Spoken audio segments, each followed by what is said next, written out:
사업 1년 만에 41억이라는 수입료를 챙긴 것은 안대희, 황교안 등 전 총리 후보자들의 전관예우 논란에 비추어 봐도 역대급 금액이 아닐 수 없습니다.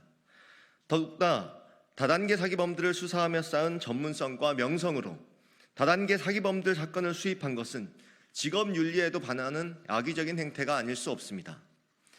그런데도 당사자인 박은정 후보나 조국혁신당은 친문검사로 찍혀 혜택을 볼 수 없었다, 부당한 연좌제다, 문제될 것 없다는 변명으로만 일관할 뿐 문제의 심각성을 조금도 인정하지 않고 있습니다. 급기야 박은정 후보자는 전관예우였다면 160억은 벌었을 것이라며 궤변으로 더 큰 국민의 비판과 공분을 사고 있습니다.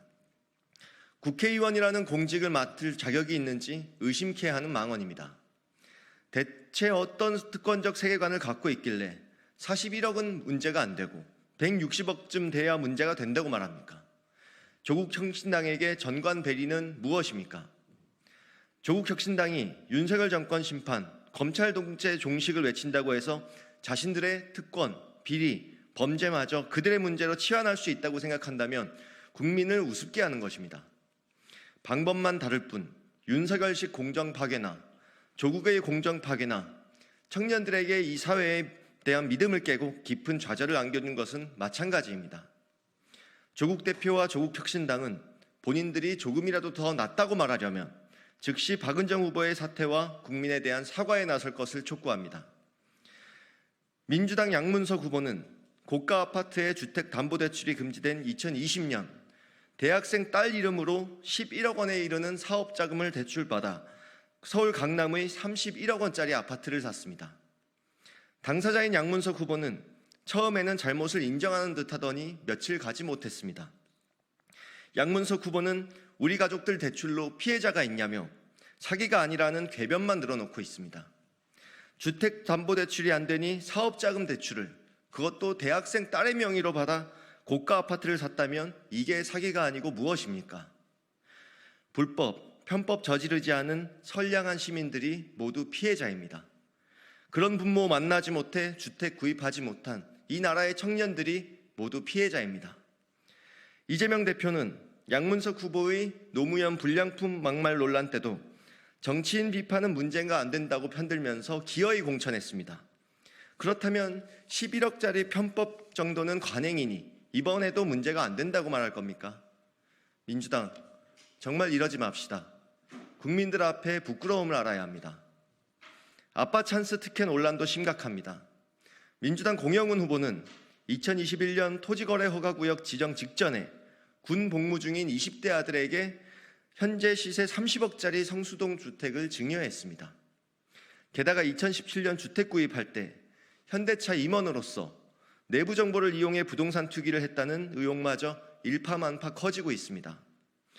그런데도 공영훈 후보는 법적으로 문제없고 세금도 다 냈다, 토지거래 허가구역 지정 하루 전 증여 논란은 아무도 모르는 것이 아니고 서울시 공고사항이라 누구나 다 아는 정보였다고 변명하고 있습니다.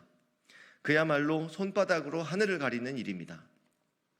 얼마 전 부동산 갭 투기 의혹으로 민주당 세종갑 이영선 후보를 공천 취소하면서 이재명 대표는 국민에게 모범이 되어야 할 국회의원 후보가 갭 투기로 국민에게 절망감을 주고 심지어 정당 공천 심사를 하는데 당과 국민을 속이는 사람은 우리가 의석을 잃는 한이 있더라도 국회로 들어오게 해선 안 된다라고 밝힌 바 있습니다.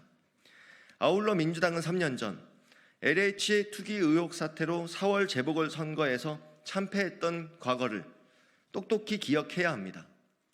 이번에도 특권과 반칙으로 공정을 무너뜨려 놓고서도 지금의 지지율에 기대 오만하게 밀어붙인다면 또다시 3년 전처럼 국민의 심판을 마주할 수밖에 없다는 것을 명심해야 할 것입니다. 이재명 대표의 그 잣대가 이번에도 똑같을지 아니면 휘어질지 국민이 엄중히 지켜보고 있습니다. 앞으로 열흘만 버티면 문재인 후보들도 다 당선시키고 뭉개고 갈 수 있다고 생각한다면 대단한 착각이고 오만입니다. 국민 앞에 당당할 수 있어야 합니다. 공정의 가치를 훼손하고도 변명으로 회피하는 후보들은 국민을 대표할 자격이 없습니다. 이재명 대표와 민주당은 지금 당장 양문석, 공영훈 후보의 공직 후보 자격을 박탈하고 국민 앞에 사과하는 것이 도리입니다. 국민의힘 한동훈 위원장도 다른 당 비난할 때가 아닙니다. 강북을 지역 성범죄자 변론 이력의 민주당 후보를 비난하며 했던 말을 잊었습니까? 국민의힘은 피해자 편이라며 용인하지 못하겠다던 그 말은 성범죄 변호 이력의 논란의 조수연, 구자룡, 김혜란, 김상욱, 이현욱 후보들에게는 적용되지 않습니까? 자당 후보들에게는 내로남불 침묵으로 일관하며 다른 당을 향해 원속적인 비속어로 비난하기 바쁜 집권 여당 대표의 위선이 너무도 비겁합니다. 또한 이용호 후보가 올해 2월에 마포갑에서 서대문갑으로 단수공천이 논의되는 시점에서 공교롭게 같은 당의 서대문구청장의 아들을 보좌진으로 채용한 것으로 알려졌습니다. 서대문구청장으로부터 선거운동 도움을 받기 위한 대가 아니냐는 논란은 빚을 만큼 미심쩍은 구석이 너무도 많습니다. 한동훈 위원장과 국민의힘은 이용호 후보의 보좌진 채용 과정에서 아빠 찬스 특혜 의혹에 대해 당 차원의 조사를 통해 속히 진상을 밝혀야 합니다.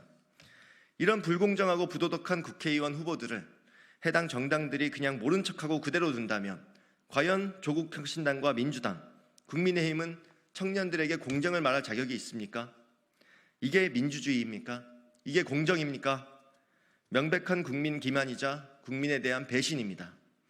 당당하지 못한 사람이 국민을 대표할 수는 없습니다. 떳떳하지 못한 정당이 정권을 심판할 수도 없습니다. 전관비리 박은정 후보, 사기대출 양문석 후보, 아빠 찬스 공영훈, 이용호 후보는 명백한 불공정 사인방입니다. 정당을 넘어 이런 후보들은 국민의 대표인 국회의원이 될 자격이 없습니다.